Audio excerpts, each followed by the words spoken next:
Chers amis, bonjour. Nous sommes le vendredi 10 mai 2024. Il est 10h30. Quelques news de l'Arménie, de l'Artsakh et de la diaspora arménienne. La Daniva est en finale de l'Eurovision 2024. Donc ça sera demain soir, à partir de 21h, à suivre en direct sur France 2, donc en direct depuis l'Arena de Malmö en Suède. Voilà, l'Arménie est en finale. L'Arménie a passé le cap des demi-finales, n'a pas été éliminée. Hier soir, donc des 16 participants de cette seconde demi-finale, Lada Niva était en huitième position dans l'ordre des chansons. Voilà. Et puis le suspense a été très très très dur, puisque l'Arménie était le dixième pays qualifié des 10, hein, en fait, voilà, des 16. Voilà. C'était un petit peu le suspense, mais l'ordre des pays n'a rien à voir. Peut-être l'Arménie était même première en nombre de points, mais c'est comme ça. Donc l'Eurovision diffuse la liste des 10 qualifiés, mais il n'y a pas d'ordre. Donc du coup, mais l'Arménie se trouvait dernière. Donc voilà, le suspense était grand et l'explosion de joie bien sûr évidente. Hein, donc de Ladaniva avec Jacqueline Balgassarian et je pense son compagnon, le musicien, tous les musiciens, le drapeau de l'Arménie, l'explosion. Donc c'est quand même voilà, une séquence dont j'ai fait la vidéo en fait, hein, donc en direct depuis la télévision. Je ne me suis pas trop comment compliqué la vie, qui a été suivie par des milliers. Cette vidéo que j'ai postée sur Facebook et partagée a été suivie par des milliers de personnes. Ça prouve aussi l'intérêt, pas l'intérêt, au moins l'engouement des personnes pour l'Eurovision. Ce n'est qu'un spectacle, hein, voilà, mais il y a l'Arménie, il y a les couleurs de l'Arménie, chaque pays se retrouve, surtout les pays qui sont qualifiés, comme c'est le cas de l'Arménie. L'Azerbaïdjan a été éliminé, nous vous le rappelons, voilà. La Géorgie a été qualifiée, c'était le neuvième pays cité. Voilà, bravo aussi à la Géorgie. Bravo à la Grèce aussi qualifiée, pays ami, hein, voilà. Et puis voilà, la France, demain, ça sera aussi Slimane, la France qui passera en 25e et avant-dernière position. L'Arménie va donner beaucoup de points à la France qui est pays ami de l'Arménie bien sûr. Et en plus la chanson de Slimane est très très intéressante. L'Arménie passera en 19e position demain soir dans l'ordre des passages. Je vous donnerai des éléments pour le vote, justement, pour que on puisse s'armer déjà pour faire diffuser le message et qu'on ait un maximum de votes pour l'Arménie pour qu'elle soit dans les premiers, pardon. Voilà. Même si cette année particulièrement, donc les concurrents sont très très forts. Voilà, l'Arménie devrait se situer à une place d'honneur, on verra. Donc demain, en tout cas, c'est tout le mal qu'on souhaite à l'Arménie. On est derrière l'Arménie, on soutiendra l'Arménie. Donc dans la journée, je vous diffuserai donc les éléments pour voter, mes amis. Voilà, puis la liste des 26 pays qui sont en finale. On referme la parenthèse de l'Eurovision, qui est un épiphénomène, mais qui est du spectacle. Et aujourd'hui, on aime ça. Voilà. Surtout par ces temps de tristesse et de morosité. Hier soir, donc hier, l'arrivée de Monseigneur Baglat Galstanian, qui était parti de la région de Tavush, hein, du village de Kirans à pied, rejoindre donc Yerevan. Hier, la place de la République était quand même noire de monde, il faut le dire. Hein. Plusieurs dizaines de milliers de personnes. Ça prouve aussi l'engouement de cette opposition à Pachinian de concessions territoriales. On n'en veut pas, on n'en veut pas. Et bien sûr, certains partis, dont ceux de Kocharian et de Sarkissian et de l'Église arménienne, même si elles disent qu'elles sont apolitiques, il y a quand même pas mal d'ecclésiastiques dans ce mouvement, hein, dont Baklat Galsanian, d'autres aussi, hein, voilà. Et puis la FRA. De toute façon, il est vrai que le mouvement populaire est là pour dire non aux concessions territoriales. Et voilà, donc cette manifestation, cette marche a bénéficié de cet effet levier d'une nation qui a trop cédé, qui a perdu l'Artsakh de façon provisoire, mais qui a aujourd'hui été dépeuplée de ses habitants arméniens. On dit non, non aux concessions territoriales.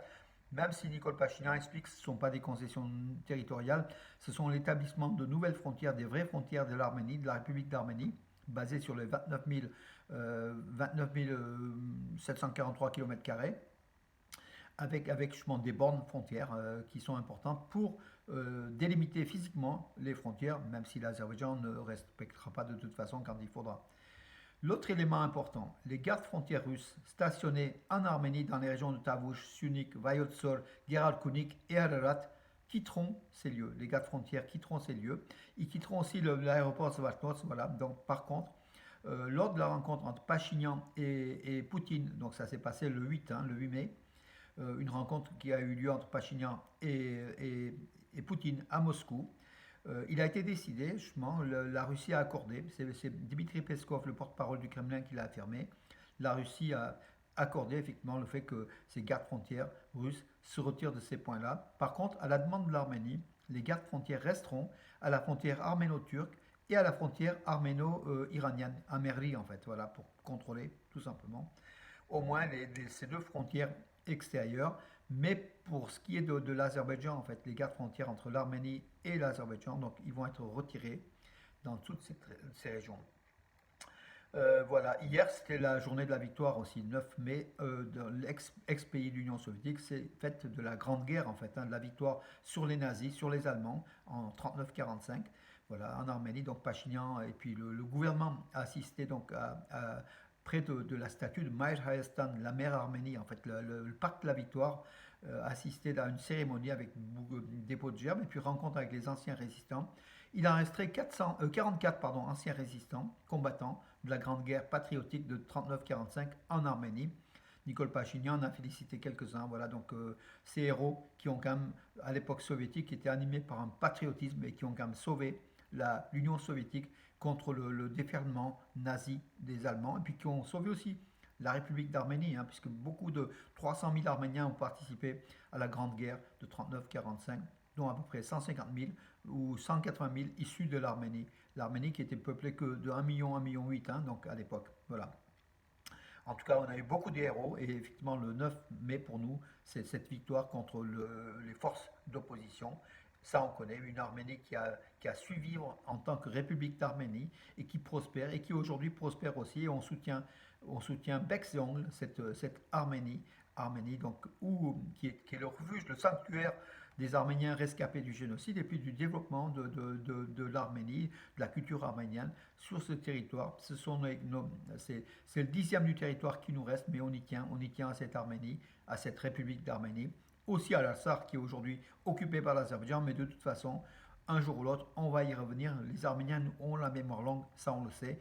On a vu que 70 ans après le génocide de 1915, après l'exécution, fort heureusement, du trio de tête, hein, des jeunes Turcs, par des vengeurs, pas des vengeurs, par des justiciers arméniens, on a vu que la mémoire arménienne était longue et que dans les années 70, les Arméniens sont revenus à la charge pour ne pas faire oublier au monde qu'il y avait un génocide qui restait impuni et qui a donné lieu à un fort mouvement de reconnaissance du génocide des Arméniens, malheureusement par la violence terroriste qu'on condamne, hein, mais voilà.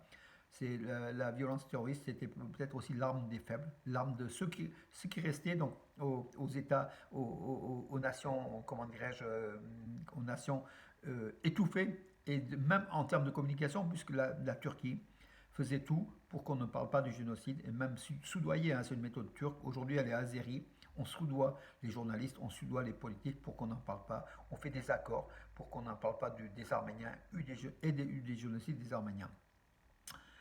Voilà mes amis pour aujourd'hui. Voilà, peu de nouvelles. Les nouvelles, c'était par rapport effectivement à l'Eurovision. Voilà. Encore une fois, vous êtes des milliers à regarder la vidéo que j'ai postée donc de cette joie de la victoire, de la qualification de l'Arménie pour la finale. Et puis l'Arménie, en fait, pour vous confirmer que les 10 qualifiés étaient en ordre aléatoire, l'Arménie était même parmi peut-être les deux premiers qualifiés en ordre de points.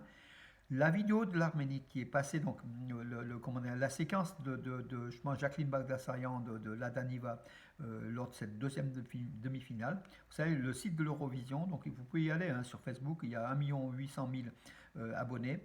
La vidéo a été postée juste après et je peux vous dire que cette vidéo de l'Arménie a été vue par plus de 500 000 fois.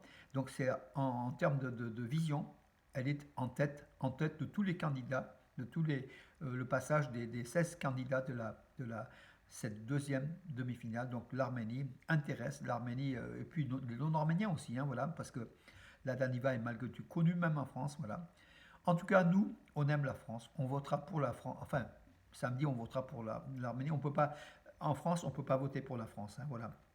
Donc demain, on votera pour l'Arménie massivement, massivement, avec des SMS qui coûtent par contre 0,99 par SMS. J'avais dit dans un premier temps, c'était gratuit sur le site internet. De ce truc, le site internet de l'Eurovision renvoyé au téléphone, aux SMS qui sont payants. Voilà. Il faut que l'Eurovision se retrouve en termes de finances, hein.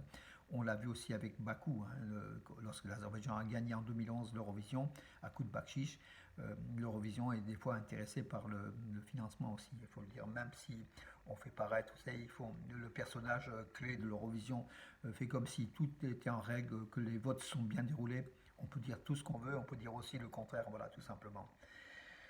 Voilà mes amis pour aujourd'hui, en tout cas demain pour l'Eurovision et aujourd'hui je vous souhaite une très très bonne journée et puis lundi sans doute dans l'émission de Rajak Nechte Komen donc sur Radio Arménie Sport à 19h une grande interview fleuve, une très très belle interview de Robert Emilian, président de la Fédération arménienne d'athlétisme qui a fait son record, a fait le record de 8,86 m du saut en longueur réalisé en 1987 à Zargatsol en Arménie il y a 37 ans. C'est un record qui tient toujours sous le nom de l'Arménie. Sur les tablettes européennes d'athlétisme, vous verrez ce record. C'est le seul record de l'Arménie qui est toujours en cours. Voilà, l'Arménie apparaît grâce à Robert Emilian, mon ami. Voilà, Robert Emilian, l'ami de beaucoup aussi. Hein. Voilà, on l'a interrogé avec Rajak il y a cela 2 semaines et on passera l'interview qui est très très intéressante ce lundi à 19h. Donc voilà, je vous en parlerai. Hein. De toute façon, vous savez, au niveau des infos, je vous inonde d'infos, mais il faut peut-être aussi pour ne pas faire oublier, tout simplement pour pas qu'on oublie. Voilà. Et puis donc en parenthèse, donc l'émission d'hier matin à 9h sur France 2, donc sur l'Ararat, était tout à fait extraordinaire. Voilà, beaucoup ont suivi. En tout cas, bravo à France 2 dans l'émission Foi, Tradition chrétiennes orientaux d'avoir réalisé de tels reportages, de tels éléments, de tels documentaires hein, sur les Arméniens à 1 heure quand même de grande écoute, hein, puisqu'en fait hier à 9h, c'était après les émissions nationales normales, donc après donc c'est passé pendant 1 h 30 aux émissions religieuses et je pense qu'il y a des millions de personnes qui ont suivi aussi, qui ont su ce que c'était que les Arméniens, le mont Ararat, l'Arménie, l'alphabet arménien, la religion des Arméniens, premier peuple chrétien au monde, même si aujourd'hui c'est entre guillemets un fonds de commerce qui ne rapporte pas grand-chose, au contraire, puis peut-être même dessert des fois.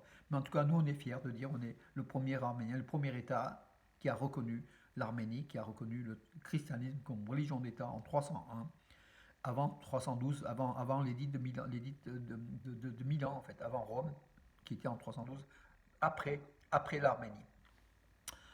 Voilà, mais il faut bien se satisfaire de ce qu'on a, mes amis. Il faut à chaque fois mettre en exergue toutes nos valeurs. Et les Arméniens ont été un grand peuple de l'histoire. On est un peuple du présent. On veut aussi devenir un peuple du futur surtout, mes amis. Voilà, misons sur la jeunesse, sur les enfants, sur la relève, et puis soyons unis. Voilà, mes amis. Et puis ce dimanche à 10h30, l'église évangélique arménienne de Valence accueillera le pasteur Hovsep Ovanessian, euh, enfin bon, peut-être le nom je l'écorche, en tout cas, c'est le responsable de l'église évangélique arménienne d'Arménie. Il va venir donc à 10h30 à l'église évangélique arménienne de Valence, rue Salingro, faire un discours et puis surtout prier avec notre ami le pasteur Hagop Koujikian, le jeune pasteur Hagop Koujikian qui est très dynamique ici sur Valence depuis 2 ans, il est là depuis 2 ans et demi et et puis il ramène cette église est finalement très très arménienne, voilà, puisqu'il est arménophone avant tout. Voilà mes amis pour aujourd'hui, bonne journée et à demain.